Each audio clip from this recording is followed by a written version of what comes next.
call this one an Omen Lite because, well, they're the same design with the sharp angles and also an overdose on the Hulk juice with the green accents.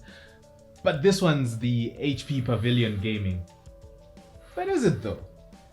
It's a stealthy look. It's matte black all around with a little green here for the pavilion and another one for the HP logo. The port situation is okay. On one end it's just the power and one full-size USB port, and on the other is an HDMI port, another full-size USB, an Ethernet, USB-C, SD card slot, and the headphone jack. It's not ports for days, but they are good enough. It's a shame that it does not come with any form of biometric authentication, so there's no Windows Hello facial recognition or a fingerprint scanner. It's just plain old pins and password. Now, this is a 15-inch laptop, but thicker than usual thanks to gaming needing beefy hardware and equally beefy cooling for said hardware.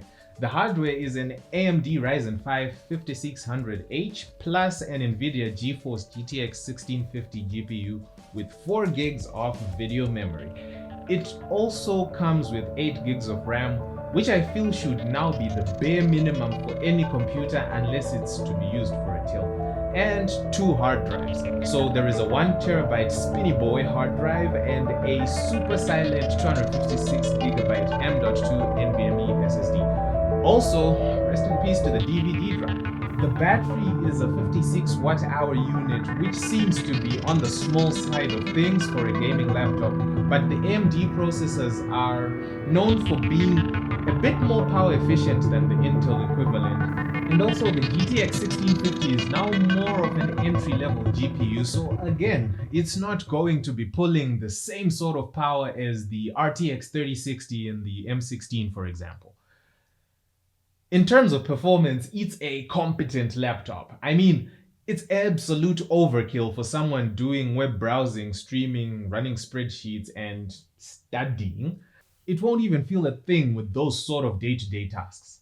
It's made for gaming and any other task that demands the same sort of compute power as gaming, like computer-aided design work, some light simulations, video editing, and effects. But then there is an asterisk. It can only handle light loads of this heavy stuff I just mentioned. And let me explain. See, the Ryzen 5 is a mid-tier CPU on performance. After it, there is a Ryzen 7 and a Ryzen 9. Even worse for the GPU because it's a 10 series card, which is 2 generations behind because there is also the 20 series and the 30 series ahead of it. So because of this, if you are to, let's say, use it for gaming, on the latest AAA titles, it's good for 1080p gaming at medium settings, and for the majority of the games it might take medium to high graphics at best. I mean, it's definitely not bad, but you can tell it's a light gaming machine. But this light gaming nature means that it's not as aggressive on the battery, and so you won't be seeking for the socket as often as I would with this M16, even if it has a smaller battery. The battery meter on the Pavilion was claiming that at around 80% of battery, it translated to close to 7 hours of battery life, whilst it was in performance mode. I can only dream of that on the M16, even in the most aggressive power saving mode. And I guess that nicely sums it up. The more performance you ask for, the less efficiency you get. In the case of the HP Pavilion Gaming, it lies where the lines of acceptable performance and acceptable efficiency meet. It's got more value than some of the premium laptops HP offers, which is weird. And for $1,100 US, it's a pretty fair deal. Dare I say it's an absolute steal if you don't mind the aggressive design language.